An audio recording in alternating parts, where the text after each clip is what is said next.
Welcome to Kalpavriksha academy KBR school. ఇవాళ క్లాస్లో మనం తెలుసుకోబోయే topic Nobel prize in physics 2024. దీనికి సంబంధించిన డీటెయిల్స్ ఇవాళ మనం చూద్దాం. కృత్రిమ మేధ ఆర్టిఫిషియల్ ఇంటెలిజెన్స్కు బాటలు పరిచినటువంటి దిగ్గజ శాస్త్రవేత్తలు జాన్ జే హాప్ఫీల్డ్, జెఫ్రీ ఈ హింటన్.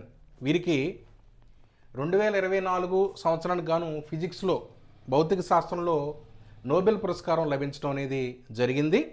అయితే అవార్డు ఎంపిక committee royal Swedish academy of sciences వారు తెలిపిన దాని ప్రకారం మనకి వీరి యొక్క పరిశోధన ఏంటంటే మనం ముఖ్యంగా తెలుసుకోవాల్సింది మన జీవితాల్లో విప్లవాత్మక మార్పులు తెస్తున్న మెషిన్ లెర్నింగ్కు వీరు పునాదులు వేశారని, అలాగే ఈ రంగంలో అత్యంత కీలకమైనటువంటి కృత్రిమ న్యూరల్ నెట్వర్క్స్, ఆర్టిఫిషియల్ న్యూరల్ నెట్వర్క్స్ను వీరు అభివృద్ధి చేశారని తెలియజేయడం జరిగింది.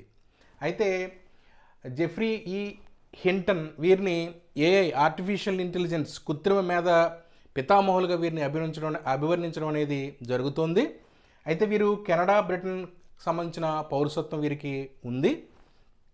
అలాగే జాన్ జే హాప్ఫీల్డ్ అమెరికా జాతీయులు, వీరు ప్రిన్స్టన్ విశ్వవిద్యాలయంలో వీరు పనిచేయడం జరుగుతోంది.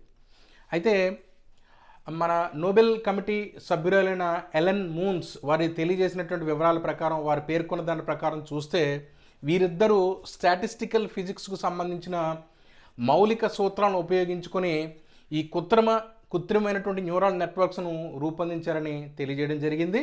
అలాగే ఇవి అసోసియేటివ్ మెమరీగా పనిచేస్తూ భారీ డేటాను విశ్లేషిస్తాయని తెలియజేయడం జరిగింది.